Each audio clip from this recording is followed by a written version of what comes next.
مشاركة المكتب الوطني للاستشارة الفلاحية في التظاهرات الفلاحية المنظمة من طرف وزارة الفلاحة والصيد البحري والتنمية القروية والمياه والغابات، قام المكتب الوطني للاستشارة الفلاحية بتخصيص فضاء للاستشارة الفلاحية بمدينة الحسيمة من 17 ل 20 يوليو 2023 بالموازاة مع المعرض الجهوي للمنتجات المجالية واللي تنظم بمدينة الحسيمة من 17 ل 22 يوليو 2023. وتم تخصيص شباكين داخل هذا الفضاء. الأول خصص لتحسيس الزوار بأهداف تعميم الحماية الاجتماعية لفائدة الفلاحين وأسرهم في إطار تنفيذ المشروع الملكي الخاص بتعميم التغطية الصحية وتنزيلاً لأهداف الركيزة الأولى لاستراتيجية الجيل الأخضر 2020-2030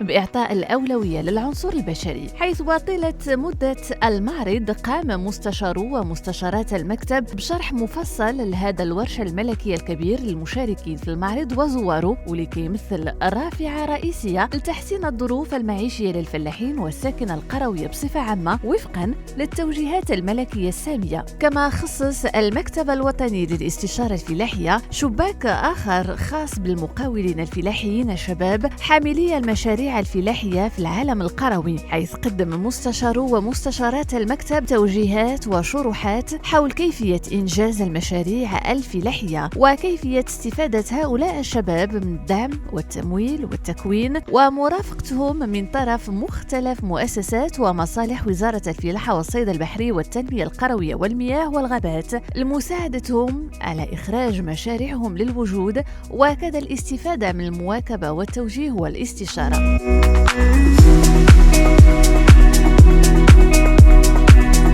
اليوم كان عندنا الافتتاح ديال المعرض الجهوي للمنتوجات المحلية بإقليم الحسيمة. هذا الملتقى السنوي اللي كيجمع العارضين تقريبا ما يقرب 130 عارض ديال المنتوجات المحلية، واللي كلهم تعاونيات وخصوصا التعاونيات النسوية ديال الإقليم، واللي كيدخل في إطار ديال استراتيجية الجيل الأخضر وبرنامج اللي غادي يتوسع إن شاء الله في المستقبل، اللي يضم كذلك التربية ديال الحيوانات وخصوصا الأغنام والماعز والمنتوجات ديالهم والتثمين ديالهم. فالفضاء كذلك المواكبة والتكوين من طرف الاستشارة الفلاحية، وكذلك طبعا فضاء لتبادل الآراء وتبادل يعني التجارب بين العارضين وبين التعاونيات.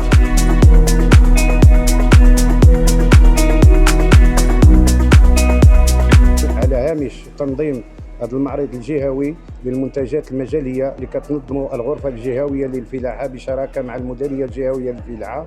المكتب الوطني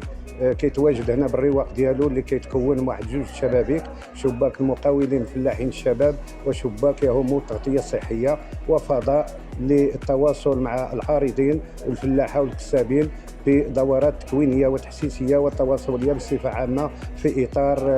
الأهداف اللي كتسطرها الاستراتيجية للفلاحة الجيل الأخضر.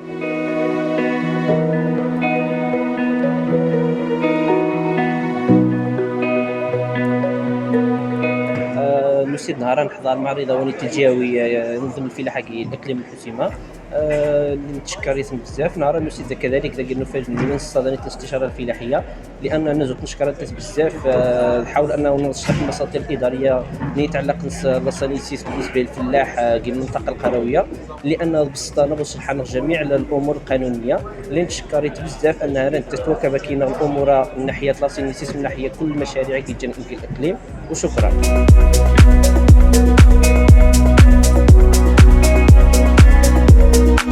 وفي هذا الإطار عرف فضاء الاستشارة الفلاحية دينامية ونشاط متواصل من طرف مسؤولي الاستشارة الفلاحية والمستشارات والمستشارين الفلاحيين، هم بالخصوص تقديم الشروحات والتوضيحات لمختلف الزوار بخصوص ريادة الأعمال للمقاولين الفلاحيين الشباب والمنصة الرقمية للتواصل ودعم الاستشارة الفلاحية أرضنا، وبشكل خاص قاعدة المعرفة الفلاحية وشبكة التواصل الاجتماعي الفلاحي الفلاحي لما تحظى به من أهمية في ربط الفلاحين والشباب والمرأة القروية بالدعائم الرقمية للاستشارة الفلاحية، حيث كتيح لهم الحصول على كل المعلومات والأجوبة الناجعة لتساؤلاتهم حول مشاريعهم الفلاحية.